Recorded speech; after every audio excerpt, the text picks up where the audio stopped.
Hey guys, welcome back to the Expansion Pack, where we talk about video games, comic books, anime, and more. I'm Alan, filling in for Chris. And I'm Andy. Let's get into the news. In our first story, the staff behind Telltale Games seems to be getting smaller, unfortunately, with some workers having to be laid off at the company. About 25% of the staff, which is 90 workers to be exact. However, in good news, this will not affect the games that are already announced, including the new seasons for The Walking Dead and The Wolf Among Us. In a statement released by the CEO of the company, Pete Hawley, states that our industry has shifted in tremendous ways over the past few years. The realities of the environment we face moving forward demand we evolve as well, reorienting our organization with a focus on delivering fewer, better games with a smaller team. Could this be because of the lack of quality control in the previous games? Maybe they took on too much and spread themselves too thin. Maybe it's just to buckle down and focus on how to make their current games great. However, we'll find out more later. Have you played Telltale games? I have. The first season of The Walking Dead. Just the first season? Well, I played a couple others, but that's the only one that's really kind of like stuck with me this whole time. A little bit. Tiny bit. Well, I played the first season of The Walking Dead too, so I don't know why I hated on you there. But in our next story, popular anime streaming website Crunchyroll has gotten itself into a bit of a pickle. The site had to be shut down to a potential malware risk. Visitors to the site were prompted to download a malware on November 4th. It was called CrunchyViewer.x. The site quickly noticed the issue and tweeted out a warning to its users. However, the app wasn't affected. It was only affected on browsers of a computer. Good news is the issue has been resolved, and the site was back up a few hours after the attack. Someone had altered the site's Cloudflare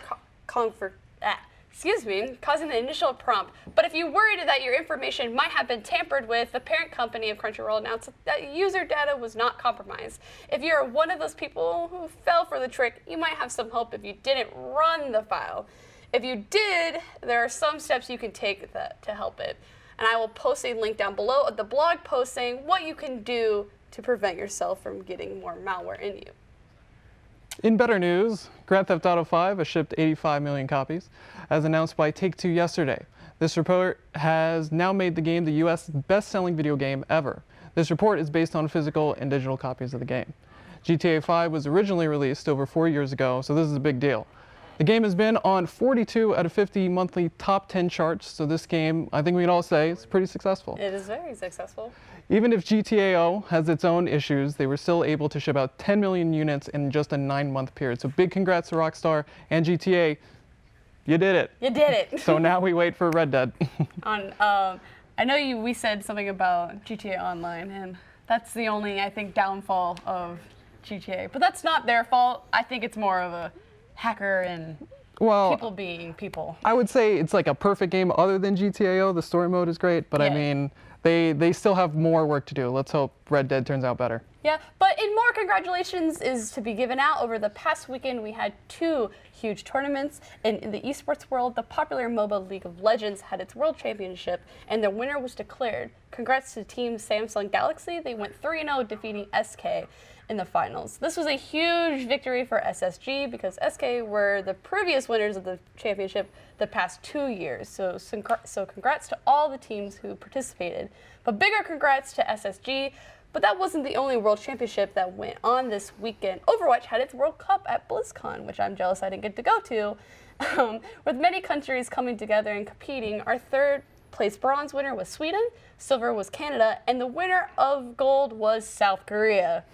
So congrats to the countries coming together, and nice job, Korea. And if any of you were wondering what place the good old USA came in, well, we made it to the top 8, but we lost in the first round of the top 8. So decent job, I guess? I mean, it's as it's been in past years. Yeah. I mean, we'd like to see them get, to the grandest stage, yeah. But I mean... Usually Korea takes the cake on first place in a lot of games, it seems. But USA, hopefully NA, we can do it one day. In our final story, the lights have finally turned off for the beloved Miiverse. This was already announced months ago, but as we were typing the script, the service was still up. However, it's now a goodbye for the social networking service. Hopefully, you remember to download your posts before closing. If you didn't, they will be gone forever. Because of the poorly selling Wii U, this had to happen. So we will remember you as you were. Rest in peace, Miiverse. Rest in peace indeed. But that's all we got for today's news. Make sure you stick around for Matt and his comic news segment, so stay tuned while we be back. Today, when you have multiple devices at your fingertips, wouldn't it be great if you could run the software you need on all of them? Well, now you can. UCF Apps is a new and innovative way for you to access the applications that you need to get your coursework done from any PC, Mac, tablet, or smartphone.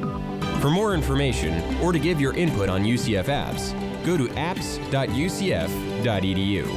What are you waiting for? Start using UCF Apps today. Do you like sports? Do you like reading about sports? Then we got a sports blog just for you. Stay on my peripherals. That's not fun.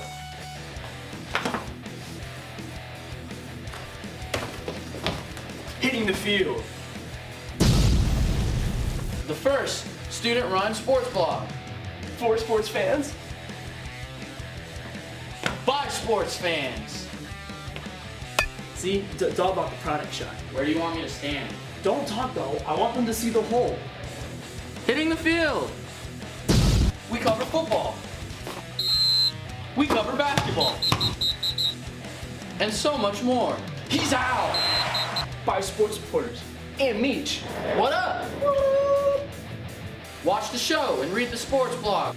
Hitting the Field. Today, when you have multiple devices at your fingertips, wouldn't it be great if you could run the software you need on all of them? Well, now you can. UCF Apps is a new and innovative way for you to access the applications that you need to get your coursework done from any PC, Mac, tablet, or smartphone. For more information or to give your input on UCF Apps, go to apps.ucf.edu. What are you waiting for? Start using UCF Apps today. What's going on, everyone? Welcome to Expansion Pack's comic segment. News, I'm Matthew Salabaria. Let's get started. We start today with one of Marvel's greatest writers, Brian Michael Bendis, signing an exclusivity deal with DC. The news came in yesterday as a huge surprise to fans. Bendis has been writing for Marvel for the past 17 years and is credited with creating iconic characters such as Jessica Jones and Miles Morales' Spider-Man. He tweeted shortly after the announcement, "This is real. I love you all. Change is good. Change is healthy. I am bursting with ideas and inspirations. Details to come. Stay tuned."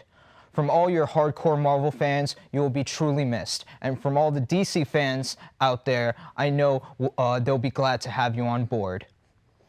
In other Marvel news, we have teaser trailer of the next major crossover event, Avengers: No Surrender. The trailer shows only a few images of the comic, along with the reveal of a new character, Voyager, that will be crucial to the event.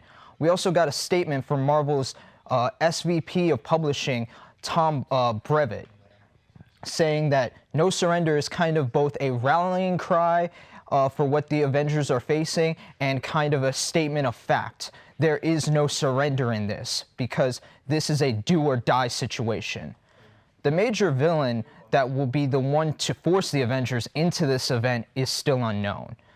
More information is sure to come soon, as Avengers: No Surrender is set for a January 2018 release. Now switching over to DC, we are coming to the end of the Superman event, The Oz Effect. The villainous Mr. Oz has been working hard to convince our Man of Steel to turn his back on Earth, showing him that humanity is not worth him or his family. Oz has already been able to sway Superman's son, John, to his side, helping him abandon Earth for this place known as Bliss.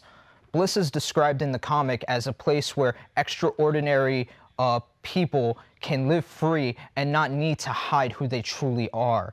Superman is not one, though, to just jump up and abandon Earth so easily for Mr. Oz. And Oz determines that the Man of Steel won't act to save himself or his family, so he'll have to do it for him. The ending of this long multi-part arc just landed on store shelves today. In indie news, we finally have word of the first Netflix-published Miller World comic, The Magic Order. For those of you that don't know, legendary writer Mark Miller, who is responsible for works such as Kick-Ass, Kingsman, and Marvel's Civil War, just sold his company to Miller World to Netflix back in August. Since the sale, many, myself included, have been anticipating new comics under the Miller World banner with Netflix publishing. Now we have the answer. The Magic Order has been described as Magic meets the Mob, and writer Miller himself will be heading the project. It is set for a spring 2018 release date. And now to our pull list for today. We have Batman the Lost #1, Daredevil #595, Detective Comics #968, Moon Knight #188, Kong on the Planet of the Apes #1, Miss Marvel #24, Flash #34, Action Comics #991. And that's all for our comic news for today. We'll be back with more of the expansion pack right after this. Stick around.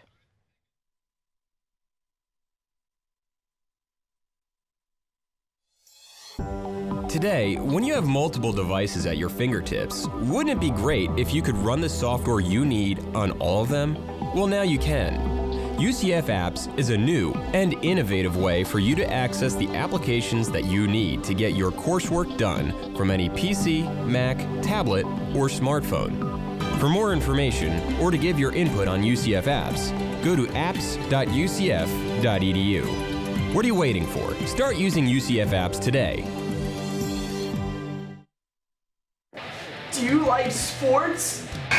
Do you like reading about sports? Then we got a sports blog just for you. Stay on my peripherals. That's not far.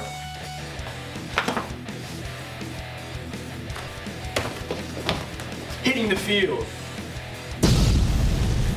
The first student-run sports blog. For sports fans. By sports fans. See, it's all about the product shot. Where do you want me to stand? Don't talk though. I want them to see the whole. Hitting the field. We cover football. We cover basketball. And so much more. He's out. By sports reporters and Meech.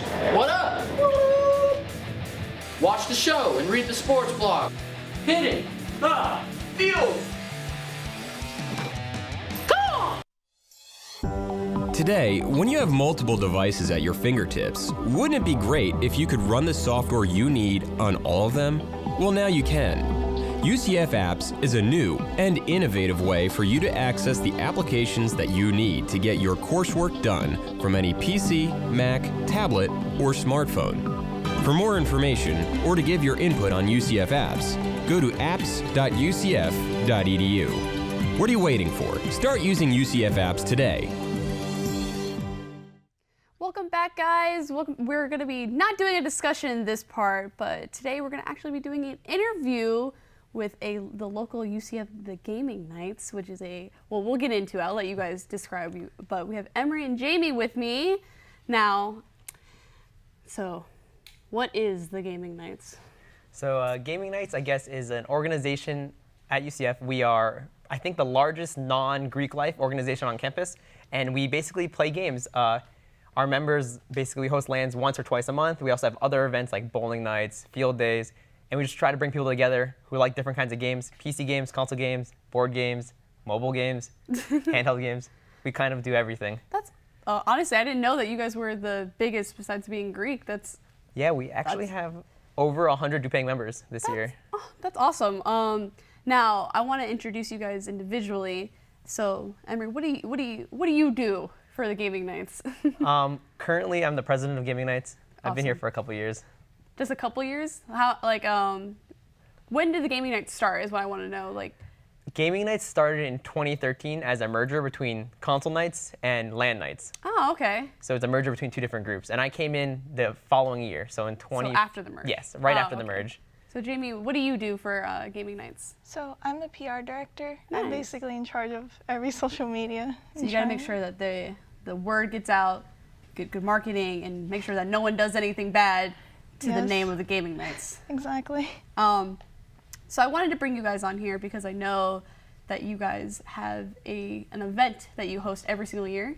That is your annual event. Now, I want everyone to know this event. I want everyone needs to go to the event because it's a really big deal. So can you explain the event? So we have the monthly lands, but once a year, as you said, we have a bigger event called Video Game Night. Yes. It's an all-day event. We take up the whole Pegasus Ballroom, and we host tournaments all day, raffles, prizes. Everything is free. You don't have to be a UCF student to come, and it basically is just there to have fun. There's I think 8 tournaments this year we're doing, and then a bunch of casual tournaments, like free play tournaments afterwards. We also have a lot of good stuff we're giving away. Like for League of Legends, for example, we're giving away Logitech keyboards for that. Nice. And keyboard. there's even a Mario Kart tournament. We're giving away a headset. It basically, you can check us out on Facebook if you want to see the event. All of it's posted there. We are taking the sign-ups day of as well. If you are interested in coming and check it out, you don't even have to be there all day. You can come and go as you want. Very nice. I know you said 8 tournaments. What are those games going to entail? So we have League of Legends. Very nice. That's 5v5. We have Tekken 7, Street Fighter 5 for fighting games, Mario Kart 8. We have NBA 2K18, so for sports fans. The other 3 games, let me see, what are they? Oh, Pokken, another Nice. fighting game. Pokemon VGC, so if you're going to do competitive Pokemon 2v2. And then the last tournament, I believe, is Smash 4. How could I forget that one? So you're That's gonna our do biggest Smash one. 4? Smash 4. You're not going to have a Melee tournament? We actually just had a Melee tournament last Sunday. Yeah, they did. I watched that. I said, hey, I like this game, Melee is my favorite game of all time, so I have a lot of love for it. So, I know that this event is a big deal. Do you guys do anything just besides playing games? Is there any things that you do for I know a lot of places they do community things where they'll raise money or anything like that. Is there anything else that you guys do to, or is it just you guys play games and have fun? Generally, we do sometimes do charity events. Not this event particularly. We are working with other UCF RSO. For example, we have Smash Nights, which are helping us with the Smash 4 tournament. Awesome. We have Game Dev Nights, which are showcasing their games they've created during the semester at the event. That's awesome. So if you're curious about any of those, you can come check them out there and even learn about other RSOs that are involved. I do think Anime Spots also said they were coming by. So I don't know if they're dressing up or not, but they did mention they were coming by. There's dressing up involved? Okay, so I don't know if you know this, but I love to cosplay. Oh, really? And I would love to go to these events. Just give me an excuse to dress up. I love doing that. Jamie, I know you said that you do PR. Now, have you ever had a post go completely viral in the UCF community that blew everyone away or anything like that? We've had mostly last year's VGN posts were pretty popular. That's good. We recently had our Ubisoft Game Night, which got a lot of views. We were sponsored by Monster. So, oh, really? Yeah, we had Is that Monster why you guys Girls. had a bunch of those Monster cans that came in? I was like, dang, that's a lot of Monster. That's a lot of money. We have a lot of big name sponsors this year. I think one of the biggest posts this year that I can remember, we took a picture of all the Logitech stuff they sent us, and it got over 3,000, 4,000 views That's from just awesome. the page itself. So there's a lot of people talking about that and interested about free I like free keyboards, things. free Let me headsets. get that. Yeah. So how often do you guys do events? I know you have your big annual one. You just had one this past weekend, but how often is it? Is it a monthly thing, a weekly thing? Is there different events for stuff? So there is different events. Generally, we try to have a LAN once a month. Usually they can 2 or 3 weeks spread apart, but we also have other smaller events. For example, we have things called casual game nights where people kind of bring board games or small things like Just Dance or Rock Band, and they kind of play in a smaller room. We have things like Field Day where we're outside for once and playing things we had Twister, we had volleyball, tug of war, things like that. And that was last year, and that's going to be happening in spring. When it's a little bit warmer. When it's a little bit warmer, as if it's not always warm Yeah, in Florida. We also have other events, we had movie nights before, and once we had a pool day. But we try and spread them out, so the LAN is the big thing once a month, and then in between those we'll have the different smaller events. For example, we have a bowling night this Thursday. Bowling. Oviedo Bowling Center. It's $1 shoes, $1 games, $1 hot dogs. Yo, let's get everyone in the crew to go bowling and support these people because honestly, that would be great. My parents actually met from bowling, so Wow, I have a that's crazy. lot of love for bowling. But so it seems like you guys do a lot. How difficult can it be sometimes, though? It's kind of like a job. I To me, imagine. I feel like there's a lot of things to keep on top of and to remember to do. Yeah. And there's a lot of different games communities, and a lot of them are very passionate. Having to deal with different communities and try and make it so everyone's happy. I'm sure PC people hate on console people often. Yeah, exactly. There's that. There's even like specific games that don't like each other that much. Oh, yeah. And then a lot of times, like, Gaming Nights has to try and balance like competitive games with casual players games, as well. yeah. So a lot of it's kind of juggling a bunch of different things at the same time. I completely understand that. It's like certain games I have that I play competitively, and then certain games I have that I'm 100% casual on. Mm-hmm. Like Overwatch for a long time, I've just been very casual on. Like actually going and seeing the land you guys had, it made me like, I really want to like get really into this. It makes you kind of pumped. Like I want to play. Like I want to get good. Do you guys have favorite games? That's what I want to know. Getting personal. Is this gonna attack someone if you say it? No. It'll be fine. You start. I really like shooters. Nice. So I'd say Killing Floor or like Team Fortress 2. Awesome. That's very. I can't say I'm a Team Fortress 2 fan, but I have played it. But Killing Floor, I absolutely love Killing Floor. So that's awesome. Amir? I kind of switched games over time. So when I first joined, I'm very into competitive games. Yes. So when I was first in Gaming Nights, for like 2 or 3 years, I played very, very seriously for the UCF League of Legends team. Oh, okay. And then after that, I moved into Overwatch for a while. Mm-hmm. But when I became president, I stopped playing Overwatch competitively. So I've been kind of just playing smaller games, not that frequently now. I've been playing Destiny 2 a lot recently. Yeah. And that's been very fun. I think it's better than the first game, to be honest. I kind of agree. we're gonna say that. I know you said you love shooters. Is that like your favorite type of game? Yeah, that and farming simulators. Farming simulator. Oh. Have you tried like truck simulator or No, I haven't. just strictly farming? I like that. That's very random. I didn't think.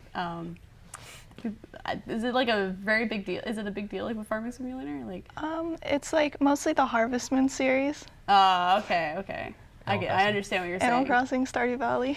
I was thinking like because there is a game called Farming Simulator, so I was thinking that game. But now you say Stardew Valley, and I understand completely now. Is there a favorite game? I know you mentioned like MOBAs and things like that, but Favorite game. So if I'm gonna name a game series for story, my favorite game series of all time, Metal Gear Solid.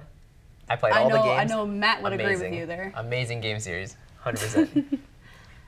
Okay, so I would love for you guys to kind of give like a place where people can find you guys, and just because I want the UCF community to know that there is a place for gamers and that they are welcome. Because the moment I walked in, I kind of was like, oh, I don't want to like step on anyone's toes, but it seemed like some random dude came up to me and was like, hey, and like was very nice and open. So it seems like you guys are very welcoming, and that's very warming. So I want people to know where they can go to find you guys and join and whatnot. Okay, well, you can check us out. Our biggest page, I guess, would be our Facebook page. You can check us out on Facebook, facebook.com/Gaming Nights.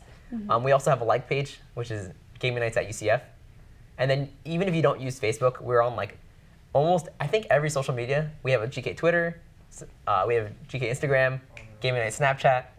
Even Snapchat? Yes. Nice. Discord. The Discord is probably a really great place for gamers to find you. Yeah, if you want to check out our Discord, we actually have a hard link. It's discord.com/Gaming Nights. Nice. That's it. There's no weird links or anything. So yeah, you can just check us out on there too. If you have any games you want to play or meet people, definitely I always suggest going to the Facebook page. There's like over 3,000 people on that page. So if you say like, I like this game, does anyone want to play with me? Usually you get a response. Aww. So I think that's a pretty cool place to go. And sometimes people even post free games on there. I like free stuff. I don't know if you know this. All the things you even say, a lot of free things going on, and it makes me excited. But so I want to get to kind of know you guys a little bit more personal, and with the Gaming Nights. Is there a favorite moment you each have with being in the group that you would say? So for me, I find it what makes me the most like excited about it is that since Gaming Nights is so large, it's been here for so long, people oftentimes come to Gaming Nights with things like ideas or concepts they want to do that they're passionate about. Like Gaming Nights, for example, in spring we're going to try and expand into esports, and we're going to open up a Gaming Nights esports thing. Yes, I'm very okay with that. Where we're going to try and have teams and captains and make it more organized, because UCF is not very esport friendly, but other colleges are, and I think for such a big school. I agree. I've actually noticed that when it comes to esports, I really have noticed that a lot more colleges, you see them do collegiate teams, and they'll go to the collegiate cups with things, where here I didn't really know. And I play games, like I play the game 6 hours a day. Like I know it might be a little much, but I do. And I wanted to get into these communities, so that's kind of why I created the show. And it's great to see that you guys are so welcoming and that you guys are expanding and constantly growing, and that's awesome. Do you have any, with the esports, like what do you have planned for that? We are editing our constitution to include an esports manager. From there, each game will have a captain and then an official Gaming Nights team that we will help send them to events and do things with them and like get them ready and like help them get better. Yeah. And then under there, we're hoping that like more people will get involved and get involved in the community, and then make better teams. Because for a college with 60,000 students, Yeah, you would we're think one of the, like, the we have to largest. we have good esports teams, but it's like so hard to find people. Just giving like a place for like people who are competitive to find other players and make teams with friends and stuff. It's like, I think that's like a big thing I would like to push. That's what I was trying to help with here, is kind of get your guys' name out there so people know, like they have a place that they can go to if they really want to. And I want to move on to Jamie. I wanted to know, like, do you have a favorite moment within the Gaming Nights that you would love to discuss? Like anything, could be anything. It could be the most random thing in the world. I'd say my favorite is when I played in the first Overwatch tournament with Emery back when we were in the collegiate series. That was our first tournament we played together, like in person, and we won, and it was really great. That's awesome. Did you just feel like? It was like the environment's so friendly, everyone's so nice, and like it's just a really fun time. That's awesome. Now I'm like, you're convincing me to like, I need to pay you money so I can join this club now. I like really want to help out. You guys do a lot, and you give out a lot, and it's like you said, it's a job. It's a job that you do, and I really enjoy that.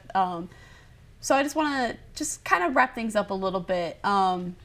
If you could describe Gaming Nights in like 5 words or something short, how would you guys describe it? This is a tough question. I'd say everyone's really friendly. Awesome. What else? I guess I would say that Gaming Nights is a place that tries to make everyone feel welcome. So community is a very big thing within Gaming Nights, and I think that's what people really need, a place to go and a good community to go to. So that's awesome. You guys, I'm losing words because you guys have just answered all my questions, so I'm trying to keep going. But so let's think of something. If you could say, give up one game at a tournament, what game would you say? We don't want to play it anymore. That's like a weird question. Give up a game. Just one. Just one game. That's hard. I mean, it's like, I feel biased if I say an answer here, kind of. Oh, okay, then you don't have to answer. I was just gonna throw that question out there to kind of kill some time, but it seems like we actually made it past our time. Did we? Yeah. So, thank you guys for joining in for the expansion pack and with our interview with the Gaming Knights. Make sure you check them out on their Facebook, Twitter, Instagram, Snapchat, everything. They got everything going. And to check out their LAN, they're going to be having on the 19th of November. It's their annual LAN. It's going to be a big event. So make sure that you stay tuned. Thank you guys for tuning in, and we'll see you next week.